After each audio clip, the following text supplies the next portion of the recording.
قرآن پاک میں ارشاد فرمایا خذوا زینتکم عند کل مسجد، اپنی زینت کو نماز کے وقت پکڑو، اچھے لباس میں نماز پڑھو۔ امام ابو حنیفہ سے کسی نے پوچھا کہ آپ جب نفلوں میں کھڑے ہوتے ہیں تو اتنا قیمتی لباس پہن کر کیوں پڑھتے ہیں؟ اور میں سنا نہیں، اللہ پاک نے فرمایا خذوا زینتکم عند کل مسجد، ہمیشہ آپ اچھا لباس پہنتے اور نماز کے وقت بہت عمدہ لباس، رات کے خاص طور پر قیام کے وقت۔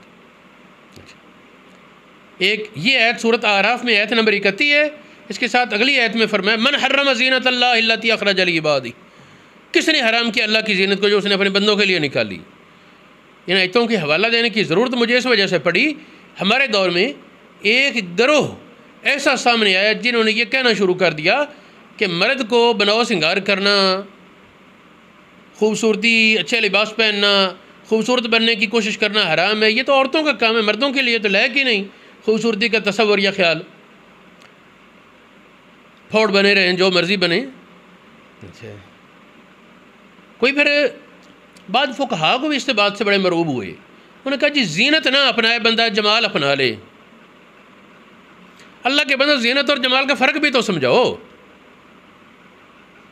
کوئی خاص اصطلاح بنا لے، اپنے گھر بیٹھے بنا لے جی زینت یہ ہوتی ہے اور جمال یہ ہوتا ہے۔ لیکن قرآن پاک نے جب زینت کی اجازت دی بڑی وضاحت سے، من حرم زینت اللہ، کس نے حرام کیا ہے؟ عبداللہ ابن عباس رضی اللہ تعالیٰ عنہ مناظرے کے لیے تشریف لے گئے خارجیوں کے پاس۔ خارجیوں کی عادت تھی ادنا قسم کا لباس پہننا، گھٹیا سستا، کہتے جی یہ سنت ہے بس یہ پہننا ہے۔ تو عبداللہ ابن عباس انتہائی قیمتی لباس پہن کر گئے، جب گئے تو وہ ان کے کپڑوں کو ہاتھ لگا کر کہنے لگے جی رسول اللہ کے چچا کے بیٹے یہ کیا ہے؟ فرمایا میں اسی لیے ڈال کر آیا ہوں تمہیں پتہ چلے کہ رسول اللہ بڑا عمدہ لباس بھی پہن لیتے تھے۔ بعض اوقات اتنا قیمتی لباس بھی 1000 درہم لباس کی قیمت ہوتی، اچھا بلکہ خاص عید وغیرہ کے موقع پر تو 4000 درہم کے کپڑے بھی نبی پاک سے ثابت ہیں۔ جس دور میں 10 درہم کی بکری آئے، 10 درہم کی بکری ملے، اس زمانے میں 4000 درہم کی سوٹ پہننا بڑا نفیس قسم کا کپڑا ہوگا۔ تو پھر حضور علیہ الصلوۃ والسلام کا سرما لگانا، پھر بعد وفد آتے تو حضور علیہ السلام آئینے میں اپنا چہرہ دیکھ کر داڑھی کو سیٹ فرماتے۔ کسی نے کہا یا رسول اللہ آپ یہ کیا کر رہے ہیں؟ فرمایا اللہ پاک پسند کرتا ہے کہ مسلمان جب اپنے مسلمان بھائیوں کو ملے تو ان کے لیے اہتمام کرے۔ تو ہمارے معاشرے میں ایک یہ تصور چھا گیا یہ مردوں کے لیے تو زینت ہے ہی منع، یہ تو بس عورتوں کے لیے ہی ہے۔ تو اس حوالے سے میں پہلی بات جو ہے خذوا زینتکم، اس لفظ پر غور کریں، یہ طلباء کے لیے کہ خذوا جمع مذکر حضر کا صیغہ ہے، زینتکم جمع مذکر حضر کا صیغہ ہے، عورتیں طبعاً شامل ہیں اس صیغے میں، اصل تو یہ خطاب ہے ہی مردوں کو۔ حدیث پاک اس میں 2 یا 3 حدیثیں پیش کرتا ہوں۔ ایک حدیث ہے حضور علیہ الصلوۃ والسلام کے پاس ایک آدمی آیا جس کے کپڑے کچھ سادہ تھے، میلے کچھ تھے اور بال اڑے ہوئے، کنگھا وغیرہ نہیں کیا ہوا۔ نبی پاک علیہ الصلوۃ والسلام نے دیکھا تو ارشاد فرمایا کہ تیرے پاس کچھ نہیں ہے؟ عرض کیا ہر قسم کی اللہ کی نعمت میرے پاس موجود ہے۔ فرمایا جب اللہ نے ہر قسم کی نعمت دی ہے تو اللہ پاک پسند کرتا ہے کہ اس کی نعمت کا اثر بھی بندے پر نظر آئے۔ اللہ پاک پسند کرتا ہے کہ اس کی نعمت کا اثر بھی بندے پر نظر آئے، اچھا لباس پہن۔ اس طرح کسی کے لیے فرمایا جس کے بال اسے چاہیے کہ اپنے بالوں کی عزت کرے، ہاں ہر وقت کنگھی کرتا رہنا وہ نہیں حکم، لیکن یہ کہ یوں وہ گنجر منجر پڑا رہے اور پرواہ نہ ہو تو اس کی بھی اجازت نہیں۔ دیکھیں یہ حدیث جو میں پیش کر رہا ہوں، ان اللہ یحب ان یرا اثر نعمتہ، اللہ پاک پسند کرتا ہے کہ اس کی نعمت کا اثر نظر آئے اس کے بندے پر، اس کی مخلوق پر۔ یہ حدیث 2 صحابیوں سے میرے سامنے ہے، حضرت عمران بن حسین سے اور عبداللہ بن عمر بن عاص سے۔ عبداللہ بن عمر بن عاص سے یہ روایت ترمذی شریف میں، شعب الایمان میں، ریاض الصالحین میں، مشکات المصابیح میں، ابو داؤد طیالسی میں ہے۔ اس کی سند پر بعد اعتراض کیا گیا، لیکن عمران بن حسین سے یہی حدیث روایت ہے، اس کی سند صحیح ہے۔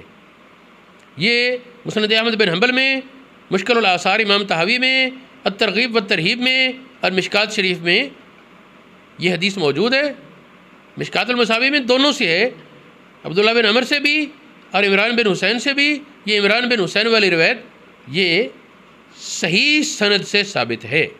ایک اور حدیث،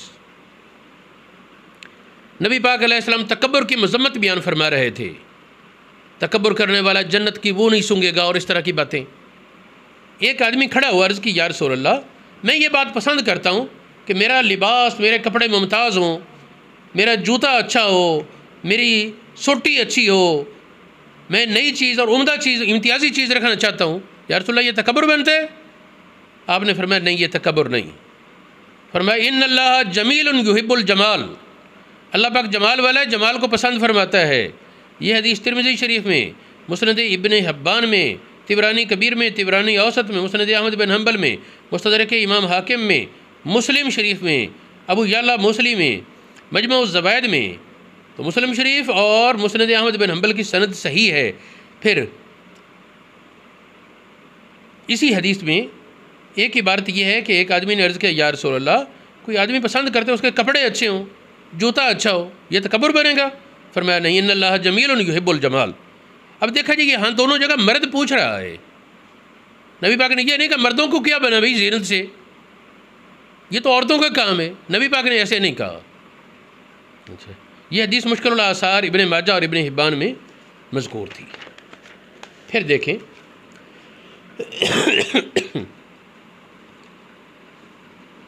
بہت سی حضرات کے ذہن میں ہوتا ہے کہ جی فقہا نے یہ لکھا، کوئی فقہا کا حوالہ ہو، چونکہ بعد فقہا نے لکھ دیا کہ جی جمال کی اجازت ہے مردوں کو زینت کی نہیں، تو اس لیے میں کچھ فقہا کے حوالے بتاؤں کہ مردوں کے لیے زینت کا وہ کیا کہتے ہیں۔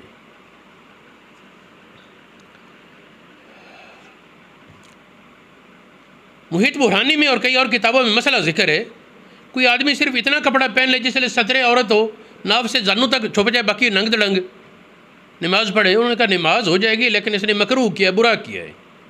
جی کیوں برا کیا ہے؟ فرماتے ہیں کہ لِأَنَّهُ تَرَكَ الزِّينَةَ أَصْلًا، اس نے زینت کو ترک کر دی، زینت پورا لباس ہے، یعنی زینت مرد کو حکم ہوا نا، پھر آیت بھی وہی لکھی خُذُوا زِینَتَکُم۔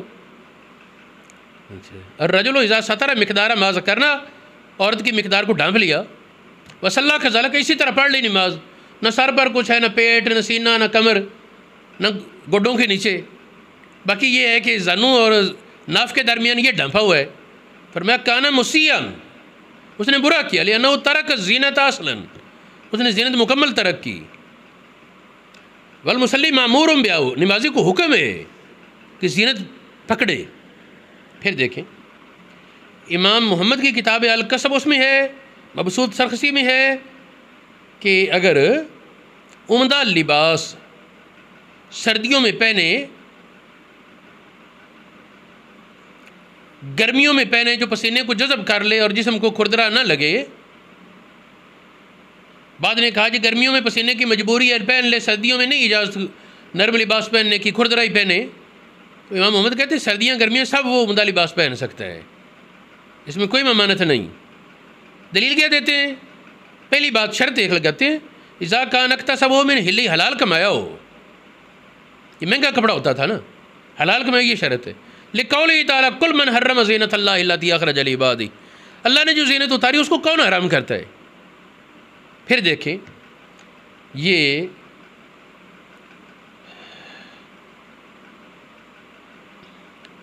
مجموع النوازل میں ہے کہ ان سے پوچھا گیا زینت کے بارے اور جمال کے بارے، اچھا انہوں نے کہا کہ اللہ تعالیٰ نے زینت مباح کی ہے، منع کرنے والا کون ہے؟ امام ابو حنیفہ کوفہ میں فرمایا کرتے اپنے شاگردوں کو جب لوٹو تو عمدہ لباس پہننا، تمہارا لباس اس طرح ہو جس طرح کالے بیل میں سفید کوئی تھوڑا سا نشان ہو، یا سفید رنگ کے بیل میں تھوڑا سا کالا نشان، دور سے پتہ چلے وہ ہے، لباس عمدہ ہو۔ امام ابو حنیفہ بعض اوقات اتنا قیمتی لباس پہنتے 400 دینار اس کی قیمت ہوتی۔ اب یہ حساب لگائیں، ایک دینار اس وقت کا تقریباً 50,000 روپے ہے، تو حساب کرتے رہے یہ کتنے کروڑ بنے گا۔ 400 دینار قیمت کا لباس ابو حنیفہ وہ زیب تن کر کے نماز پڑھا کرتے اور اپنی مجالس میں تشریف لاتے۔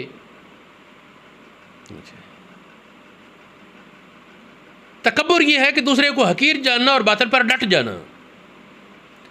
اچھا لباس پہننا تکبر نہیں، اپنے بالوں کو سنوارنا، اپنے جسم کا خیال رکھنا یہ تکبر نہیں۔ جو کوئی کہے آنکھوں میں سے میل وہ نہ نکالے جی تکبر بن جائے گی زینت۔ تو یہ تفصیلی حوالہ جات دینے کے بجائے میں کتابوں کے نام گنوا دیتا ہوں جنہوں نے یہ مسئلہ لکھا۔ محیط برہانی، الکسب یہ امام محمد کی کتاب ہے، مبسوط سرخسی، نہایہ، بدائع ثنائے، عنایہ، بنایا یہ علامہ عینی کی کتاب ہے، بحر الرائق، مجموع الانہر، در المختار، رد المختار، اور دیگر کتابوں میں ایک کتاب المختار اس میں بھی ہے۔ المختار کی عبارت دیکھیں، مباح ہے اچھا کپڑا پہننا، هو الثوب الجمیل للتزین بہ،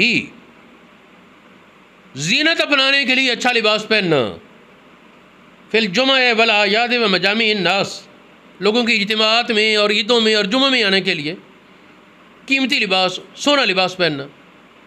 اس طرح ایک اور وہ حضرت محمد بن حنفیہ حضرت علی کے بیٹے، ان کے پاس کچھ لوگ آئے، کہا جی آپ نے دیواروں پر کپڑے لٹکائے ہوئے یہ کیا ہے؟ اچھا یہ تو فضول خرچی ہے۔ فرمایا میں نے اپنے لیے نہیں تمہارے لیے لٹکائے ہوئے ہیں تاکہ کسی کی نظر ادھر ادھر نہ جائے۔ امام محمد بن حسن شیبانی، ان کو کسی نے کہا جی آپ ہر وقت ٹھنڈے پھوکے رہتے ہیں، عمدہ لباس، جسم صاف ستھرا، اعلیٰ لباس، اور بالکل کسی طرح کا میل کچیل قریب نہیں ہوتا۔ فرمانے لگے میری بیویاں ہیں اور میں نہیں چاہتا کہ ان کی نظر ادھر ادھر جائے۔ ویسے امام محمد تھے بھی بڑے خوبصورت، بہت زیادہ خوبصورت تھے۔ ایک سے زیادہ واقعات ملتے ہیں کہ غیر مسلم امام محمد کا چہرہ دیکھ کر کلمہ پڑھ رہے تھے۔ گفتگو بھی بڑی سلیقے کی کرتے تھے، اور ان کا نا وہ چہرہ وہ بھی بڑا ہی خوبصورت تھا۔ بہرحال خیر، میرا موضوع امید ہے کہ بات سمجھ آ گئی۔